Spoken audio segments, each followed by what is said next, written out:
This is the Princess Tea Party podcast where myself and Victoria discuss all things girly, pink, and princessy. We want to make this a safe space where we can discuss topics which transport you to another place and chat about subjects of interest, namely ballet, fashion, baking, books, music, and more. Today's topic will be Taylor Swift's new re-recorded Fearless, and we are going to talk about our favorite songs and why she re-recorded in the first place. And yeah, we really hope that you enjoy this episode. So, the first thing that we're going to start with is why did she re-record? So in 2019, Scott Borchetta from Taylor's old label Big Machine Records sold her masters to Scooter Braun after he told her she could not purchase them herself, and all of her songs now belong to a man who does not respect Taylor at all. And Scooter Braun sold Taylor's masters to a company called Shamrock Holdings last year, and they reached out to Taylor, but she doesn't want to work with anyone who works with Scooter Braun. And her only option to own her songs is that she re-records them and then releases them again. And she's going to re-record all of her first 6 albums, but she can only re-record Reputation in 2022. And yes, she began with Fearless, and now we're going to talk about our favorite memories. So there were so many memories that I had with Fearless, and I think starting right back, I just remember hearing Love Story on the music video channel when I was probably 11. So Fearless had been out for probably a few years by then. So I was probably, I think it was 2009, I was about 11. So it was a year after the album had come Yeah. out. So I actually didn't get it when it first came out. I think I was just flicking through channels and Love Story came on. And I'm just immediately interested in fairy tales, anything to do with Romeo and Juliet. Because when I was little, I watched the Baz Luhrmann Romeo and Juliet quite a lot with Leonardo DiCaprio, and as you know, kind of Yeah. obsessed with Leonardo DiCaprio. I was obsessed with Titanic. I was obsessed with Romeo and Juliet because it was that sort of time. It was a couple of years after I was born, and so I was kind of obsessed with watching them when I was little. It's so weird. Anyway, so I kind of fell in love with Taylor through that music video, and then I remember one time my dad came home with a CD randomly because I think I'd said that I liked the Love Story video, but I'd not listened to any of the Taylor at that time, and he came home with a CD as a surprise. And I remember her on Oh. the cover with her hair all out, and she looked so beautiful. And I remember putting it on the CD player, and I just fell in love with every single song. And I don't know about Oh. you, but I think Fearless for me, because I hadn't listened to her first Yeah. debut album in 2006 at that point.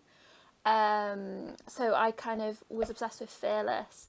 And it was kind of the album that made me feel sort of safe and secure, as I was growing up and I was a teenager. And I think the fairy tale style music and stories of Fearless were always something that spoke to me. I admired and I just loved her. So I don't know about you, but that was my first memory of Fearless.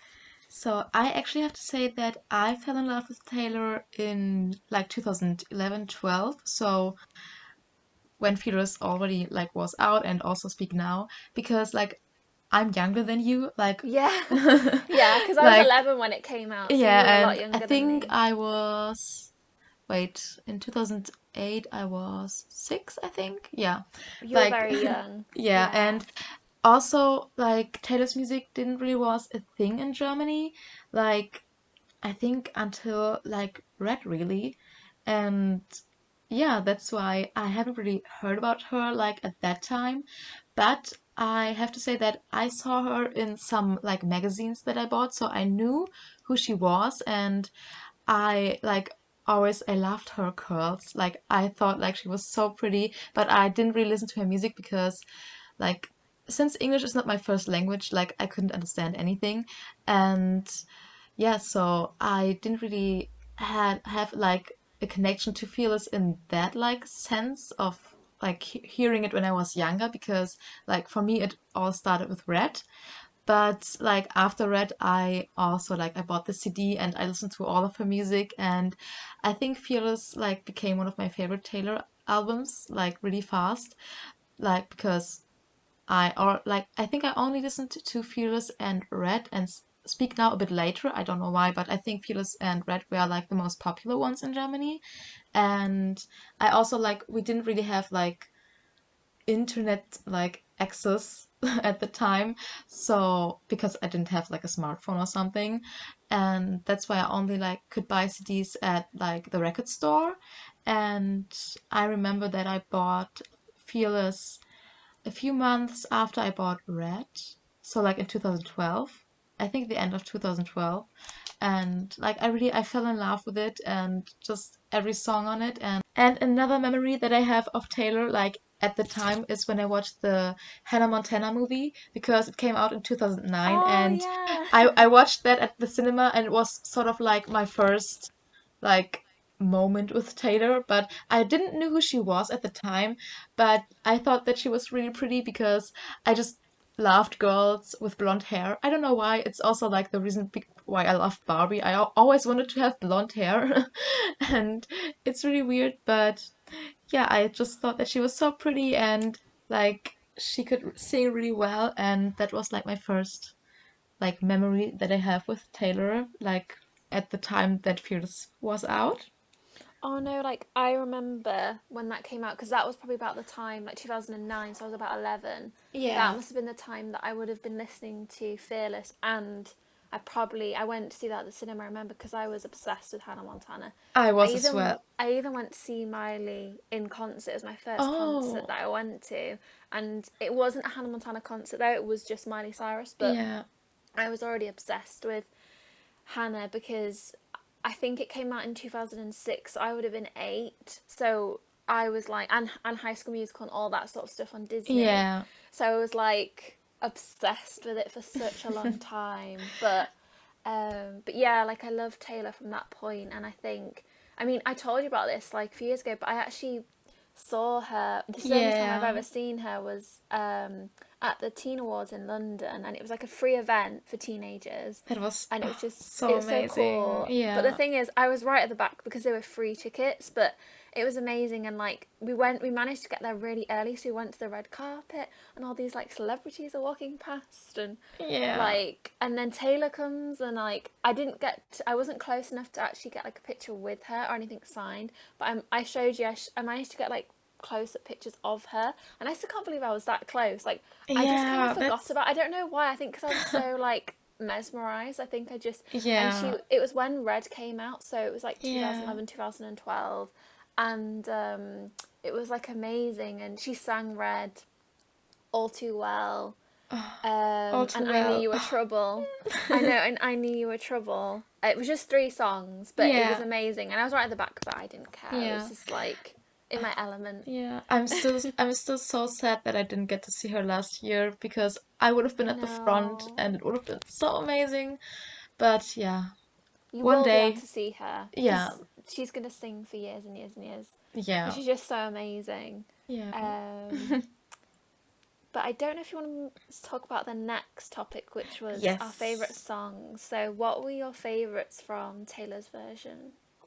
So, like, I think my all-time favorite song from Fearless is The Best Day because I just really connect with it because I have such a special connection to my mom, and Taylor has as well. And my mom and I like always watch the music video together, so I just have like a really like special connection to that song, so it's always going to be my favorite. But what I also really love is White Horse, and I loved that one since the beginning because I remember listening to it on my first phone that I got, I think, in 2012, and I only had Taylor songs on that phone, and a few of Fearless were White Horse, Breathe, Fearless, and I think Forever and Always. And another like a few other songs that I really love, like that I learned to love, like when Taylor's version came out, is The Way I Loved You, You're Not Sorry, Untouchable, and Forever and Always piano version.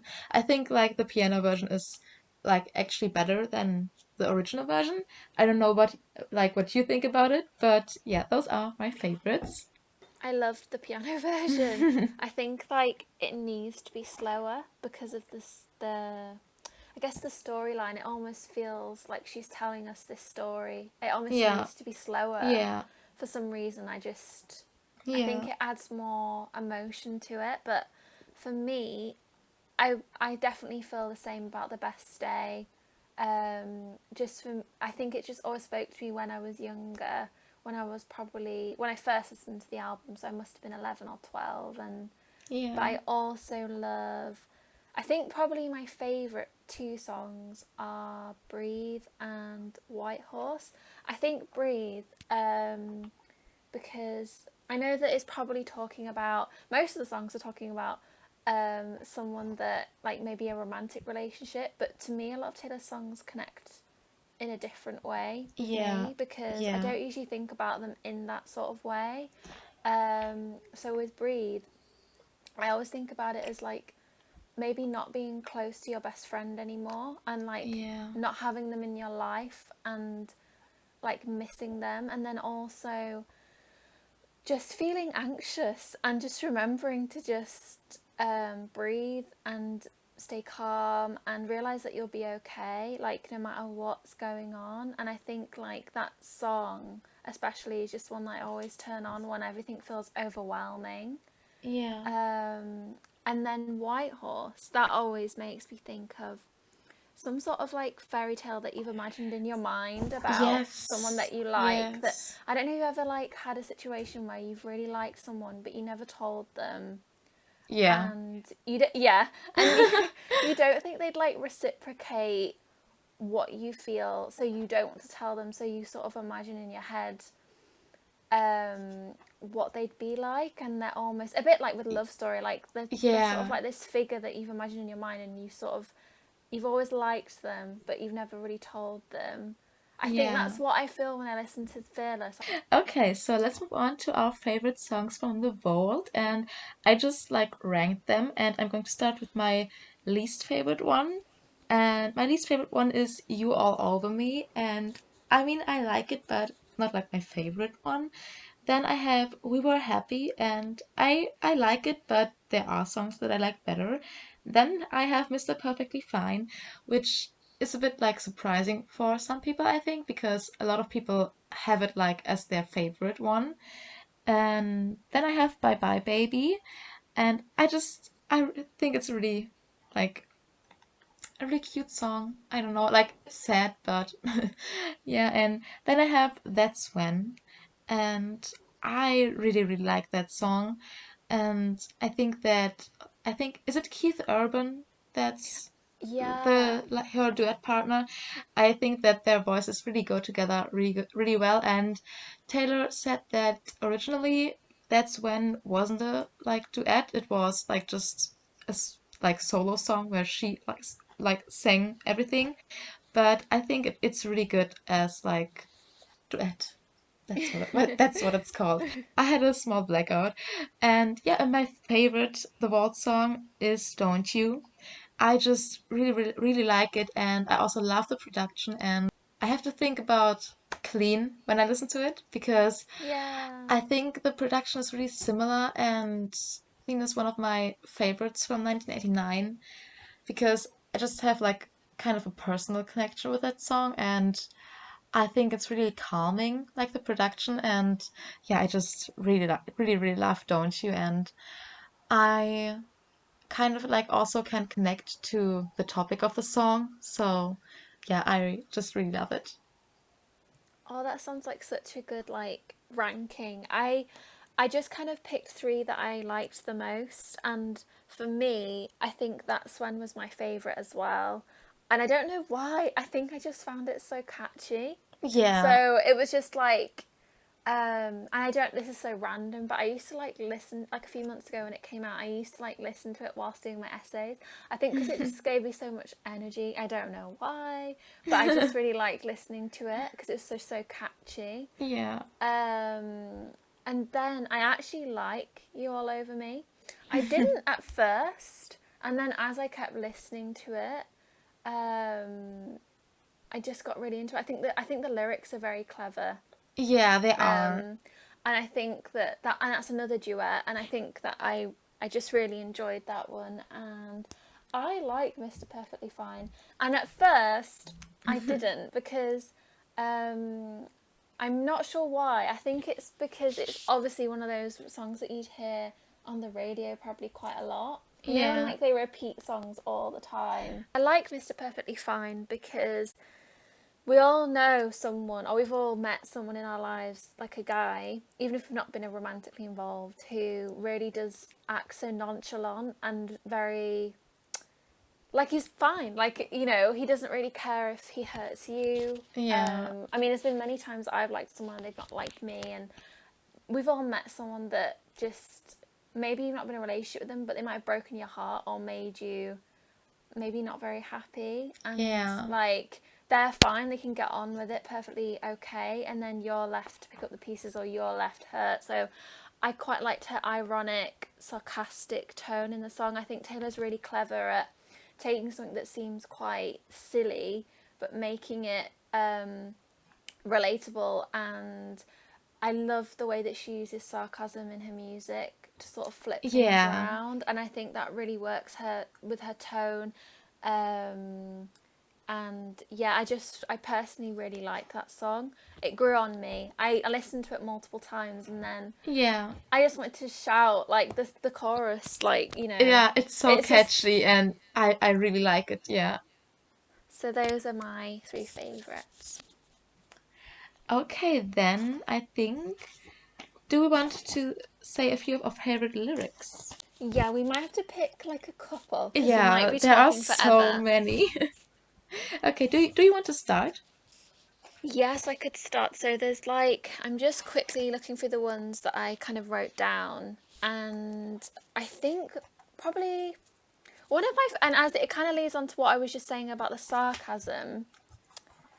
Um, and I personally really like, I think it's in Speak Now, when she's sort of talking about the bridesmaids. I think it's like they're entering and they sort of look like meringues basically, and she's sort of taking a joke at them, and I think like lyrics like that stand out to me when she's sort of painting a scene Yeah. in it, like of the wedding, and her imagination and Yeah, like the it's way you that she's seeing a sort of, movie in your head because it's like yeah. so like descriptive. Yeah, and then I also really love Fearless. So she talks about, you take my hand and drag me head first. And I don't know why, but with you I'd dance in a song my best dress, Fearless. So I always imagine that as like the first sort of romantic moment. Like you sort of build it up in your head. Yeah. And like it's quite nice to think of it like that. And I think I can relate to Taylor on that sort of way of looking at things. And then another lyric that I really like is sort of the opening to Love Story. And she talks about, I close my eyes and the flashback starts. I'm standing there on a balcony in summer air. See the lights, see the party, the ball gowns. And it's that same very introspective, reflective, almost poetic sort of way of looking back and imagining something in your own head.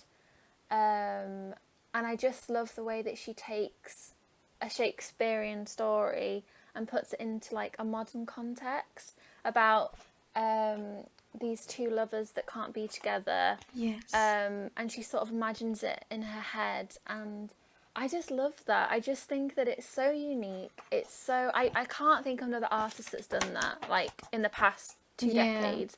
I personally can't, and that's why she stands out to me, because a lot of people probably wouldn't do that because they write about the same things, and Taylor doesn't do that. Yeah, she does write about romance and love, but she looks at it in a way that's unique.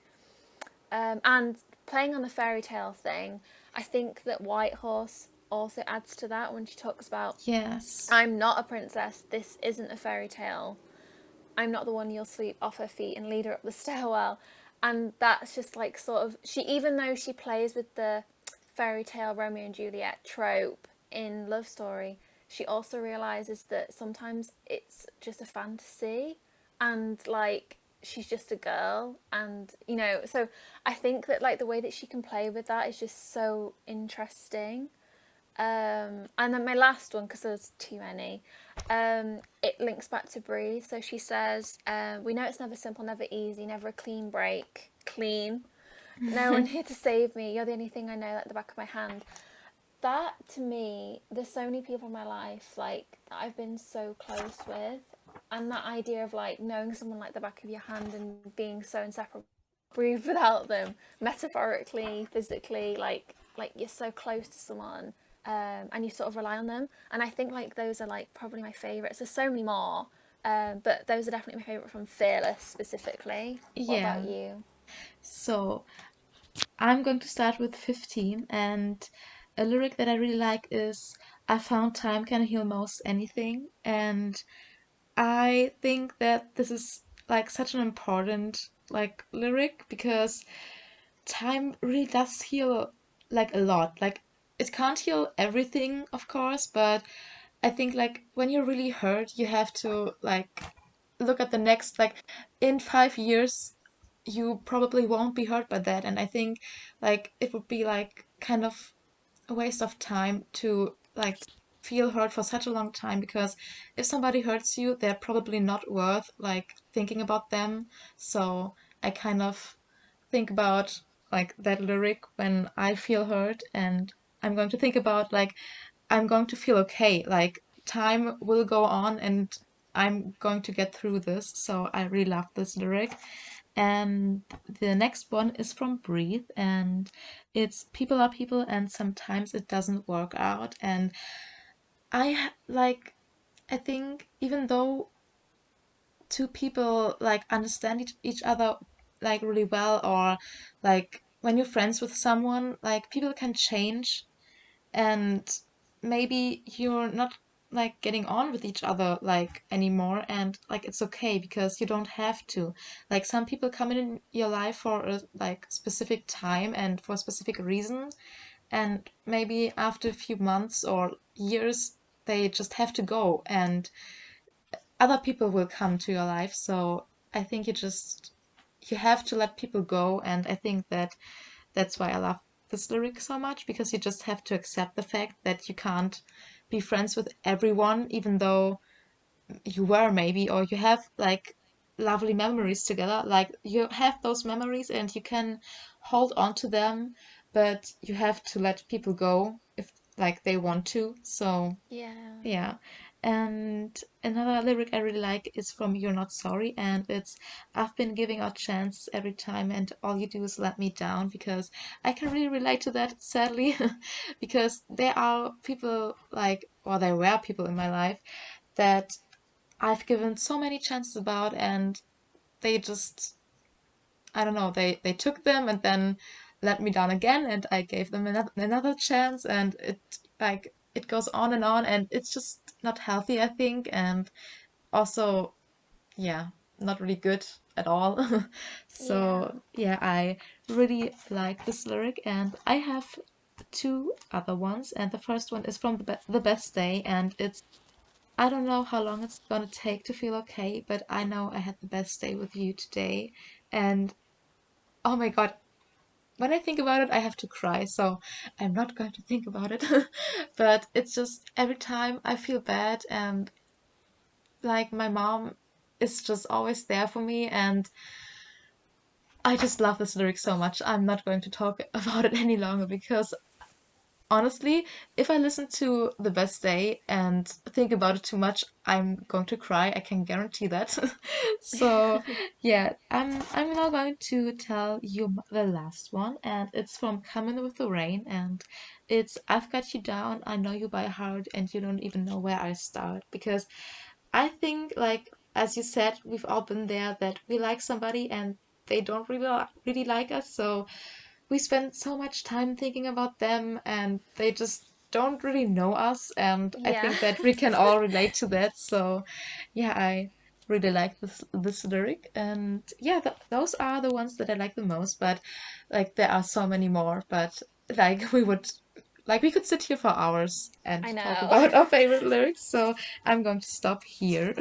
I was gonna say, like, I can completely relate to what you just said about, like, and I'm glad that, like, I'm not the only one that can, like, relate to that. And Maybe we should do a podcast about that in the future, like more to do with like things like when you're younger, and you know, I guess like maybe like a survival guide for like high school, and like how to get through like heartbreak Yeah. or liking someone, or like those sorts of things that people don't really talk about, because I think I could have used that when I was 15, Yeah.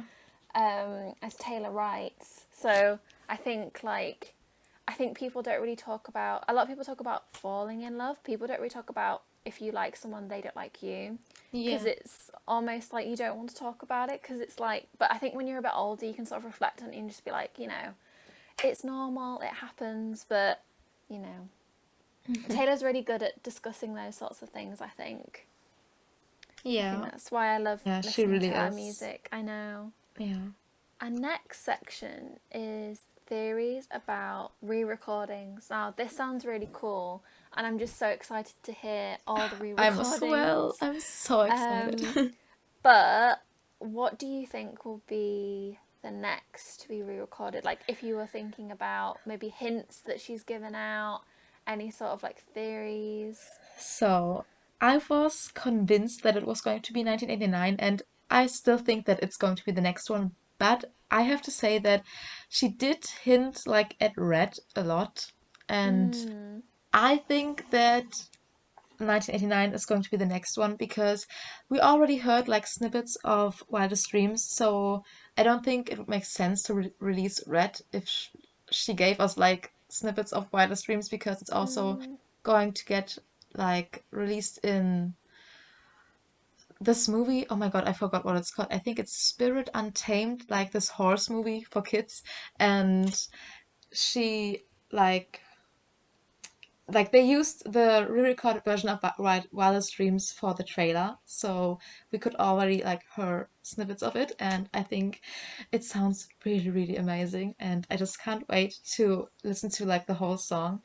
But yeah, I still think that 1989 is going to get released next, but then I think it's going to be Red and then Speak Now and then Debut because I think that would make like sense because 1989 is her like most famous album and like the general public like also really liked that album, so I think it would be like strategically the best thing to do.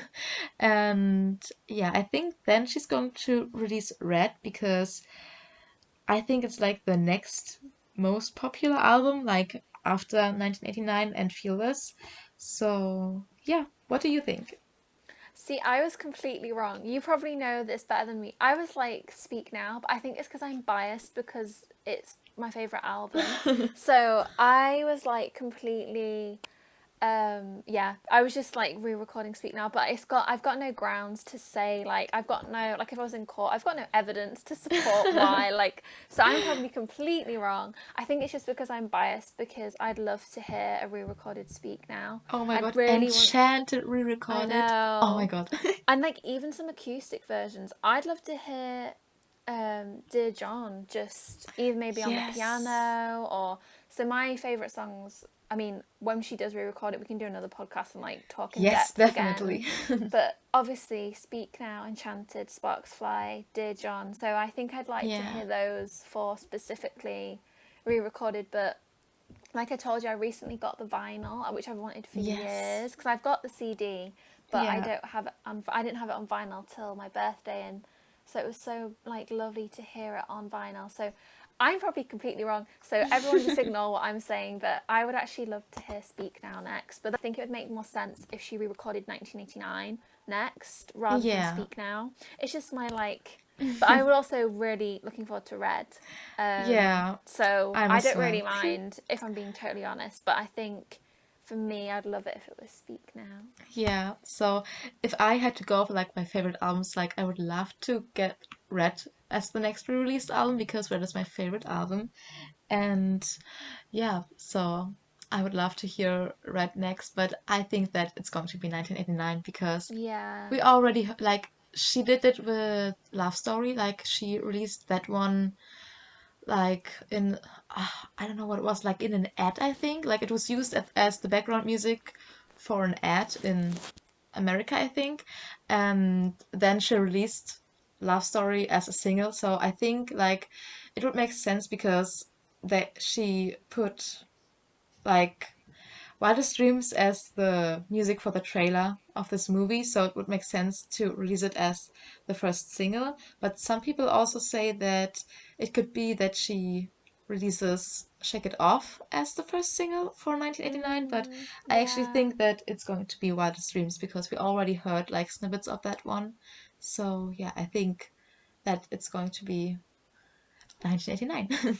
That makes more sense to me. Like, if she's already put the effort to like re-record a song from 1989, Yeah, to me, like logically, it makes sense for her to re-record the rest of the album. yeah, but I And think that, everyone knows "Shake It Off." Like, everyone knows yeah, that song. So, yeah. like, it's even though like people would think that would be the first song she'd re-record, I think it make more sense to like maybe divert and move towards another song because Wildest Yeah, Dreams was just as popular. Like, maybe not as popular as Shake It Off, like played wise, but yeah, like that was still like the music video at the time. That was quite it was quite popular. So yeah. yeah.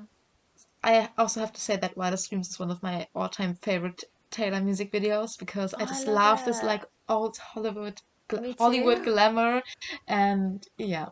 She was So definitely channeling Elizabeth Taylor a bit in the yeah, video, and definitely. also I don't know if everyone knows that, but she actually like she wore a wig in like to honor her grandmother Marjorie.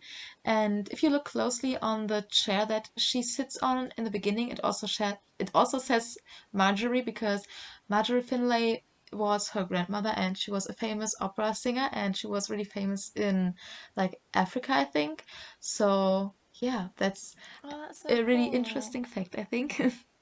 So that's it with today's podcast. We really hope that you enjoyed this episode and are as excited for the next one as we are. So I hope that you listen to our next one as well. And goodbye. Bye.